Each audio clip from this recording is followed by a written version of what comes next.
He's both a boxer and a historian, a man of action and a man of thought. Mike Davis joins us by phone. Mike, so with everything going on, probably the most important thing about us moving with alacrity and getting things done are still the radical nature of the courts. I want to get to Google in a minute, but walk me through just where we stand, because every day I see that it looks like, whether it's trying to deport people, mass deportations, Aliens Act, other things President Trump's trying to do, these courts are now trying to getting in the way more than ever, sir? Yeah, it's the judicial sabotage continues even after President Trump and his all-star Justice Department team are winning monumental cases at the Supreme Court of the United States. You still see these radical Democrat activist judges around the country trying to undermine not only the President of the United States and his Article 2 power, they're undermining the Supreme Court of the United States and its Article 3 judicial power by ignoring these cases. I know that Justice Gorsuch, my former boss, called out these judges. In one of his recent writings, Justice Gorsuch said, you can disagree with our decisions, but you can't ignore them. You can't disregard them. And that's what these activist judges are doing. President Trump and Attorney General Pam Bondi, White House counsel Dave Warrington, Todd Blanche, the Deputy Attorney General, Chad Mizell, the Chief of Staff, John Sauer, the Solicitor General, Harmeet Dillon, the head of Civil Rights, Tash Patel, Dan Bongino. They're doing a great job every day. They're cleaning up crime in D.C. With Kristi Noem and Tom Homan and Stephen Miller, they've sealed the border. They're expelling illegal aliens, particularly foreign terrorists and other violent criminals. They're fighting every day on these matters, and they have Democrat lawyers, Democrat plaintiffs, Democrat witnesses, Democrat judges, Democrat operatives throwing sand in the gears constantly because these Democrats know they're going to lose, but this is about running out the clock. Let me go to just three major things. There's the centerpiece of America First and President Trump's program. Number one, on the tariffs, we've had a judge rule that you can't use the emergency powers. On deportation, a judge has ruled you can't use the Alien and Enemies Act. These were all, I'm not saying creative, but really kind of very well thought through, but very outside the box thinking. Number three, I think on posse comitatus, they're saying we really can't send troops into Chicago, Los Angeles, or New York outside of D.C. The three big things: law and order, redoing the world's commercial relationships, and getting 10 million bad hombres, illegal alien invaders out of the country. The courts right now have struck all. Am I correct? Have they struck it? It's more than sand in the gear. They've struck those all down as we currently sit here today on the afternoon of 3 September. Yeah, I mean, what I mean by sand in the gears is that these judges know, these Democrat activist judges know they're going to have their decisions reversed by the Supreme Court of the United States, but that's going to take weeks or even months for that to happen. And that's what I mean by throwing sand in the gears. And I would say this: remember, these judges sat by and let Biden import 20 million illegal aliens, a mass invasion of our country. This is a violation of we the people's most fundamental sovereign right. And that sovereign right is to control our border and control our population. And I'll say this to these judges, including on the Supreme Court: at no time did we the people give away that sovereign power, that sovereign right to control our border and our population. Not at our founding with the Fifth Amendment, not after the Civil War with the 14th Amendment, and no Congress since then, and certainly not after the last election. President Trump campaigned on the fact he's going to seal the border, he's going to expel these terrorists, he's going to reduce crime, and he's delivering on his campaign promise. And these judges need to get the hell out of his way. Mike, can you hang on for 1 second or take a short break? Here's a question I want to give you, and I'll wait for the answer on the other side. All three of these, I think, get back to the Article 2 powers, his emergency powers, both on the tariffs, on the Aliens Act, and on law enforcement, on posse comitatus. Mike Davis will give us the answer. They have gummed it up more than that. I mean, they are everywhere. Like we said, to delay is to deny. We need a maximalist strategy. We need to move with urgency and seize the institutions. The only thing the Democrats have going for them right now is these radical judges, and they're using it to the utmost. Like I said, President Trump is winning, but an overwhelmed Justice Department. And this is why we should have done the recess appointments in August, folks, in August. Not wait to get back. And Thune's talking about doing some things on the margins, right, for some judicial appointments. Of course, the Republicans always want to get the judges through. Mike Davis was the tip of the spear of us for that. We need the Grundoons. We need the deputy assistant secretary, the assistant secretary, the undersecretaries, more people at justice, these U.S. attorneys. President Trump needs to fight with a full team. Short commercial break. Mike Davis going to give us the answer on the other side. In America's heart. Hello, America's Voice family. Are you on Getter yet? No? What are you waiting for? It's free. It's uncensored. And it's where all the biggest voices in conservative media are speaking out.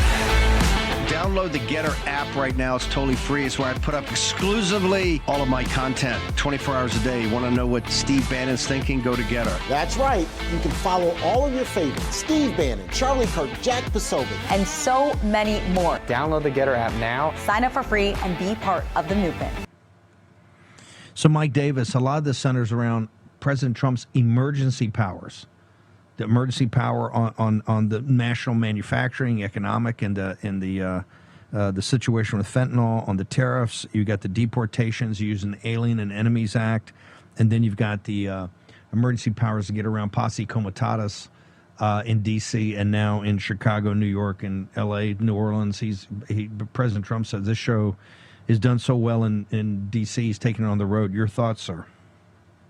Well, I would say this to these activist judges like Judge Charles Breyer, the 83-year-old brother of former Supreme Court Justice Stephen Breyer, these Democrat judges, that the President of the United States can use the military to repel an invasion of our country. And when we have 20 million illegal aliens who were imported into our country unlawfully by the last President of the United States, it is within the President's constitutional power and his constitutional duty to repel that invasion. And he can use the military to do that because these are foreign terrorists in our country. These are violent foreign criminals in our country who are raping, kidnapping, torturing, murdering Americans. And so the president has the power to do that separate from any statutes, right? He has the power as the commander-in-chief to do that. And I would say this about the tariffs, that is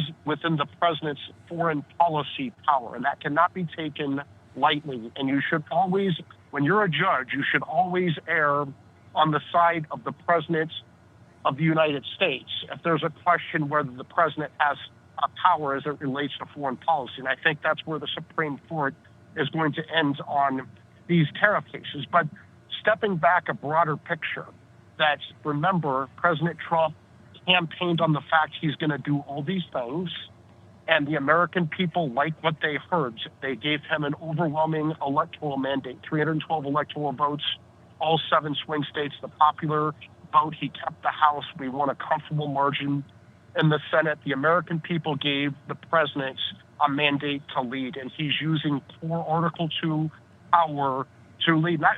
And he's not stealing legislative power from Congress. He's not stealing judicial power from the Supreme Court. It's core Article 2 power. But I would say this: are these courts going to step in when we have unelected executive branch bureaucrats like Tony Fauci making decisions on behalf, on behalf of the American people? I don't see these judges for the last 60 years or 80 years or 90 years going back to when the administrative state was set up. I don't see these judges stepping in and stopping the unelected bureaucrats when they do things that many would say is outside of their constitutional power. But these judges are sure quick to go after President Trump, the elected president of the United States, when he's fulfilling his campaign mandate. They're sure quick to go after him when he's exercising full Article 2. So it's obvious to anyone that this is political, this is partisan by these activist judges. They have a policy disagreement with the American people, who elected this president of the United States to do what he's doing. And these judges are acting outside of their judicial roles. Their job is to wear robes, not capes. Their job is to decide cases and controversies of the parties properly before them with redressable claims. Nothing more, nothing less. That is their Article 3 power. And we have too many narcissists and capes instead of judges in robes. They're being held up. I mean, you see it with Luigi in prison. Now they're using artificial intelligence to. He's selling product in. They're commercializing his image. You've got Mamdani in New York City. That's a radical jihadist and communist Marxist. They're rewarding that. They're rewarding these judges. They're singing their praises every day in the New York Times, the Washington Post, some of the Wall Street Journal, MSNBC, and CNN. These are heroes. Reversal at the Supreme Court is going to mean nothing to these people. They're going to look there and say, at least we slowed it down for a year, or we made Trump work harder, and it's an opportunity cost. He couldn't function on something else. In your mind, you're the viceroy, and you're the viceroy for a reason. What is it going to take to stop this, sir?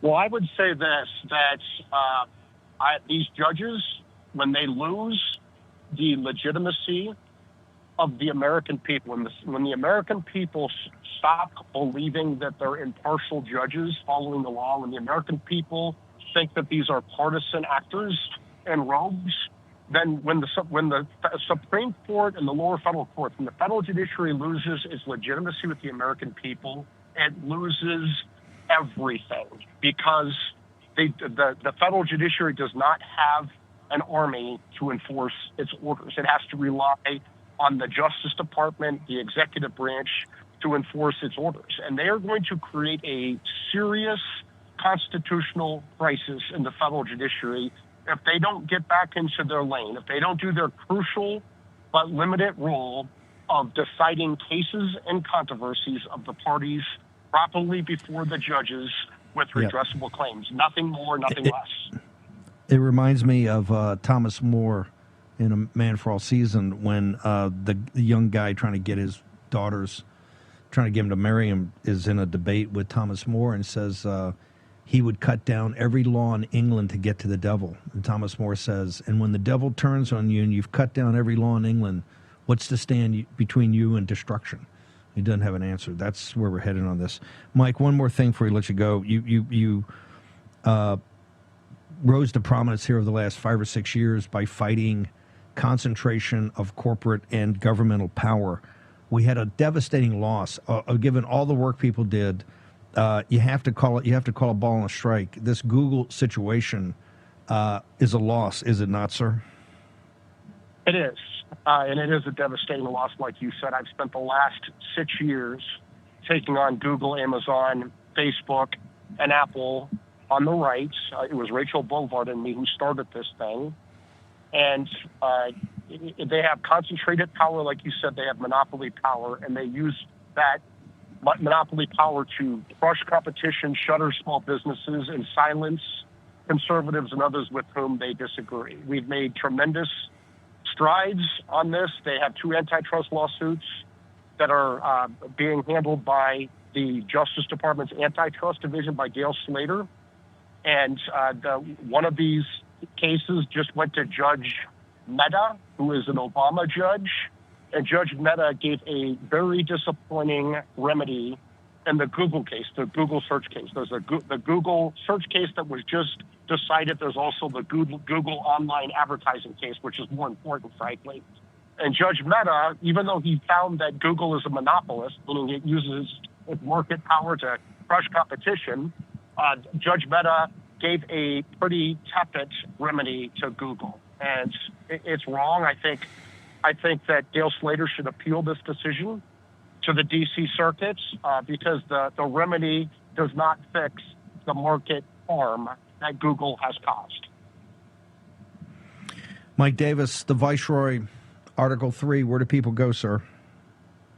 Article3project.org, article number 3project.org. You can follow us on social media, donate, but only what you can afford. The most important